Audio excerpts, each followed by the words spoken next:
My name is Justin Jennings. I'm a curator of Newark Archaeology at the Royal and Terra Museum. I've been here for about a decade now, and so what I'm the curator of the Americas, largely Latin America. So what I work on is anywhere from now Mexico down to the tip of South America. Although my specialty is in the Andes, especially the Central Andes in Peru, and I've worked in southern Peru now for going on 20 years. Success is a tough question, right? In some ways, it's a cultural question. That is it in certain periods it may be that you were able to kill the biggest mastodon. At other times, it may be that you created the best-looking pot.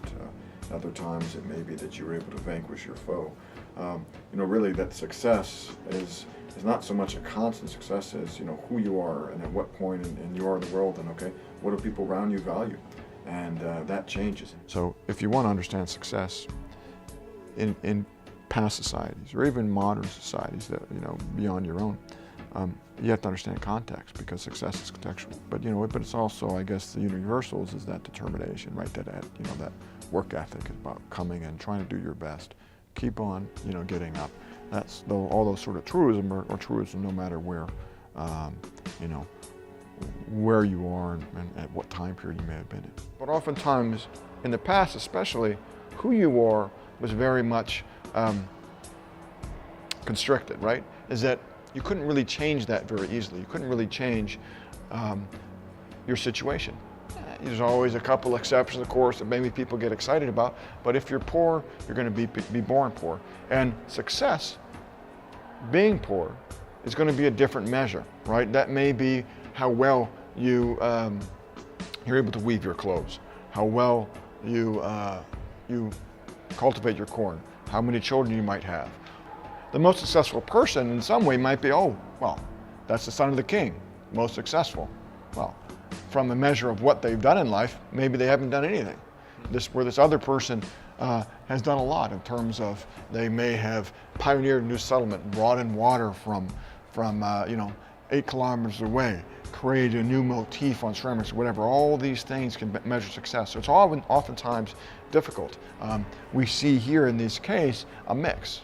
We have some of the richest, some of the people that may have been closer to God, some of the people that had extraordinary skills in weaving, for example, or down here in terms of making obsidian knives and obsidian figures. So this success is being measured in many, many different ways in these societies. Moche leaders were in a way priests, right? They had relationships to God. They had very close relationships. So the most successful people,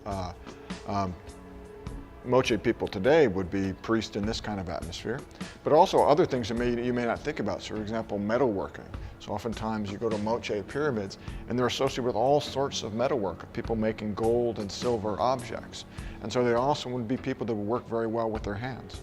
They had connections with the gods, but they also transformed. They transformed ore into gold, or corn into beer. I mean, they would do things. They would change things. I mean, they were in a way touched by the gods, and therefore could take mundane things and make them extraordinary, right? So, I mean, it's similar today in some ways. That's what success is all about, right? It's about taking something that no one else can figure out what to do with and making it into something special.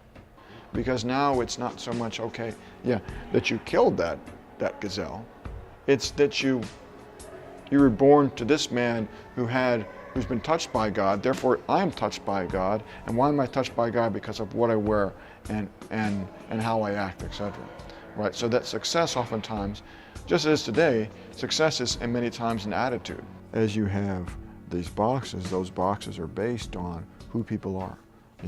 If they fit the right box. It could be by gender, but by race, sexuality, whatever it might be. It was easier for them than it is for others.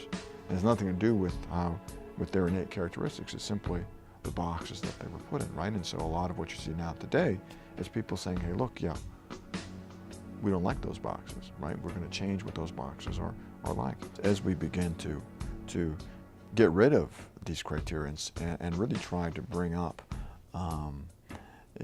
make true what this whole thing is. Everyone is created equal, and you're going to be based on success and find out there. That's kind of a whole new world.